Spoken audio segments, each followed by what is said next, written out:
Hi friends, இன்றைக்கி ரொம்ப சூப்பரான டிப்ஸ் தான் பார்க்க போகிறோம். நம்ம வீட்டில் வந்து கிளாஸ் டாப் பர்னர் தான். ஸோ அதில் வந்து பார்த்திங்கன்னா ஃப்ளேம் வந்து கொஞ்சம் சுமாராக எரிஞ்சிட்டு இருந்தது. ஸோ அதனால் அதுக்கு என்ன பண்ணலாம் அப்படின்னு சொல்லிட்டு ஹஸ்பண்ட் வந்து ஒரு சில ட்ரிக் யூஸ் பண்ணாங்க. அதுக்கப்புறம் நல்லாவே எரிஞ்சுது. அதை தான் உங்கள் கூட ஷேர் பண்ணிக்க போகிறேன். ஃபஸ்ட்டு நீங்கள் ஃப்ளேம் வந்து பார்த்துக்கோங்க எந்த அளவுக்கு ரொம்ப சுமாராக எரியுது, ரொம்ப கம்மியாக எரிஞ்சுது. மேலே இருக்கக்கூடிய பிளேட்ஸ் எல்லாம் கலட்டிட்டு அதுக்கப்புறம் இந்த மாதிரி ஒரு தேங்காய் நார், மெலிசான நார், நல்லா ஸ்ட்ரிப்பாக இருக்கக்கூடிய ஸ்டிஃபாக இருக்கணும், அந்த மாதிரி எடுத்துக்கோங்க. இல்லை அப்படின்னா குண்டூசி அந்த மாதிரி ரொம்ப மெலிசான ஊசி கிடைச்சாலும் எடுத்துக்கலாம். இதை நல்லா வந்து நம்ம ஷார்ப் ஆக்கிட்டு நம்ம கேஸ் ஸ்டவ்வை லைட்டாக அப்படி திருப்பினோம் அப்படின்னா ஒவ்வொரு இடத்துலையும் வால்வ் போகிறது தெரியும். அதில் ஒவ்வொரு அடுப்போட கீழேயும் சின்னதாக இந்த மாதிரி ரொம்ப மெலிசான ஹோல் ஒன்று இருக்கும்.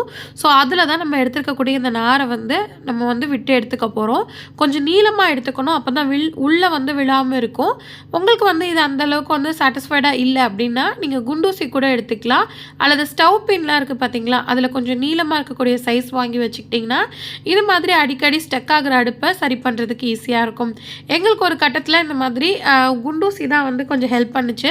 ஸோ குண்டூசி வச்சு ஈஸியாக வந்து குத்தி எடுத்துக்கிட்டோம். லைட்டாக வந்து அதை பெண்ட் பண்ணி 3 ஹோல்ஸ்லேயுமே வந்து குத்திக்கிட்டாச்சு.